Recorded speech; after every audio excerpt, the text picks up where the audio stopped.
ज़ख्म खाना बड़ी बात नहीं, ज़ख्म खा कर मुस्कुराना बड़ी बात।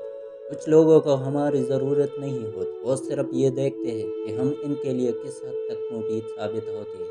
लोग अच्छा पढ़ने और अच्छा लिखने वाले को काबिल इंसान समझते हैं, जबकि हकीकत में काबिल वो है जो अच्छा सोचे और अच्छा बोले। जिस तरह छोटे छोटे सुराख बंद कमरे में सूरज तुलू होने का पता देते हैं, इसी तरह छोटी छोटी बातें इंसान का किरदार नुमाया करती है। अगर इंसान अपनी उंगलियों का इस्तेमाल अपनी ही गलतियों को गिनने के लिए करे तो दूसरों पर उंगली उठाने का वक्त ही ना मिले। मोहब्बत और दोस्ती, ये दो चीज़ें हर तूफान का मुकाबला कर सकती हैं, मगर एक चीज़ इन दोनों के टुकड़े टुकड़े कर सकती है, और वो है गलत फहमी। कदर तो वो होती है जो किसी की मौजूदगी में हो, जो किसी के बाद हो, इसे पछतावा के। दरख्त अपना फल खुद नहीं खाते, दरिया खुद अपना पानी नहीं पीते। पता है क्यों? क्योंकि दूसरों के लिए जीना ही असल जिंदगी है। दिल दुखाने पर भी जो शख्स आपसे शिकायत तक ना कर सके, इस शख्स से ज़्यादा मोहब्बत आपको कोई नहीं कर सकता। मुझे अपने किरदार पर इतना तो यकीन है, कोई मुझे छोड़ तो सकता है मगर भुला नहीं सकता।